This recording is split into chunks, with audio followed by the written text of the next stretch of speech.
کنفرانس نقش زنان در مبارزه با بنیادگرایی به مناسبت روز جهانی زن با حضور رئیس جمهور برگزیده مقاومت.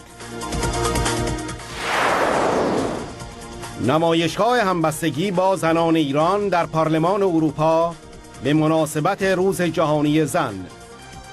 بیاتریس بسرا، نماینده پارلمان اروپا. به مریم رجوی در پارلمان اروپا خوش آمد میگویم. روز جهانی زن سمبل نبرد برای حقوق بیش از نیمی از جمعیت جهان است.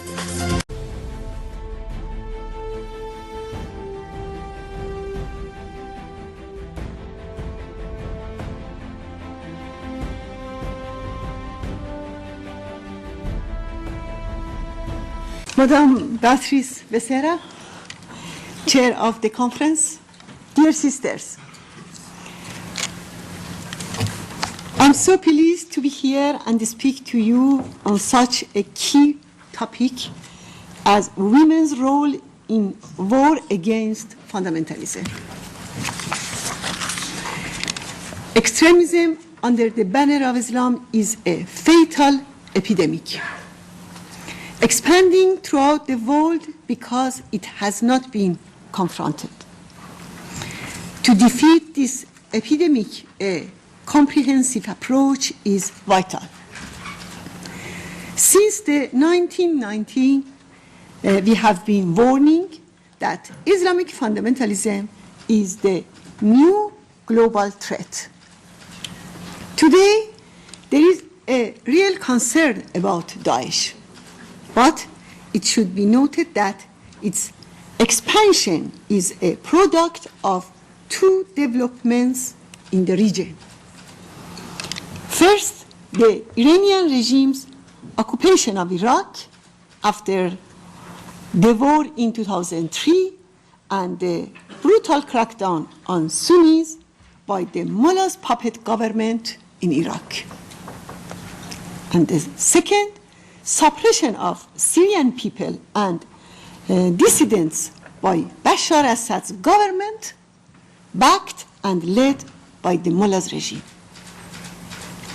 Therefore, if it was not for the Iranian regime's domination over Iraq and Syria, if the Sunnis were not suppressed in Iraq, if Bashar Assad's dictatorship did not exist, Daesh would not have emerged as a threat. With the inception of the mullah's rule in 1979, a concrete practical model was created for all fundamentalist groups. The history of the past 37 years proves that no other factor has been as effective as a ruling government acting as a role model for the expansion of fundamentalist groups. Particularly that the mullahs actively try to create these groups and guide them ideologically. They also finance and provide arms for these groups. The Hezbollah of Lebanon was made and backed by the mullahs. The Ansarullah of Yemen is supported by the mullahs. Several other militia groups in Iraq are affiliated with the Quds force. The African fundamentalists receive their arms from Iran, from dictatorship in Iran. Unfortunately, Western governments' silence and appeasement of the Iranian regime have emboldened other fundamentalist groups to follow in the mullah's footsteps. The next question is about the ideology of fundamentalists.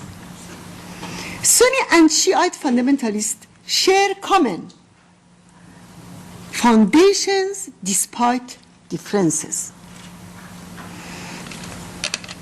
They act as representatives of Islam and enforce their reactionary Sharia laws on people, while Islam is against compulsion. Misogyny is at the core of their thinking. They resort to terrorism, massacre of prisoners, and mass killings of defenseless people, while the teaching of Islam is strongly against such conducts. The mullahs, Daesh, and Boko Haram are similar in the foundation of their convictions. Their beliefs and conducts are similar and share the same pillars, which is the establishment of a tyrannical regime, or Islamic Caliphate, or Velayat Faqih. All fundamentalist groups share the following: imposing religion by force through Sharia laws, export of terrorism, hegemonic ambitions beyond their borders, enmity to the West, and misogyny. The question is, how could this danger be confronted? What is the right approach? A decisive and all-out struggle, which is the experience of the Iranian people and resistance, is the right approach. So I would like to briefly review the experience of the Iranian people's resistance. First of all, military force is not enough in confronting fundamentalism. Rather, you need a cultural alternative. In Iran, the promotion of an organized movement against the regime and offering an intellectual and cultural alternative ultimately led to the social and ideological defeat of fundamentalism. Second, women have a central role in this battle.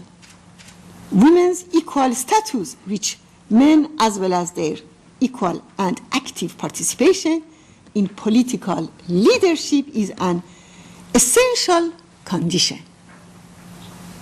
This movement, led by the women, will ultimately overcome Islamic extremism and fundamentalism. Third, the success of this battle also depends on men's emancipation from male-dominated culture. Better understanding and voluntary acceptance of the need for women's participation in political leadership is the most serious blow to the ideology of male dominance. Fourth, there is an effective antithesis to extremism under the banner of Islam. It is a tolerant and democratic interpretation of Islam which brings fundamentalism to a deadlock. This alternative is an essential element of this struggle. A movement that believes in separation of religion and state, gender equality, and freedom and democracy for all the people. And fifth, the epicenter of fundamentalism, which inspires misogyny, is the regime ruling Iran. To confront Daesh and uproot extremism under the banner of Islam, the Iranian mullahs' occupation in Syria, Iraq, and other places must be terminated. We call on Western governments, especially Europe, to avoid dealing with IRGC companies and refrain from giving concessions to the mullahs. This would directly provide fuel to the machinery of genocide in Syria and continued executions in Iran. Stop turning a blind eye on oppression of women and violations of human rights in Iran. We call on the world community to instead respect the Iranian people's struggle for freedom and democracy. Thank you very much. Thank you all.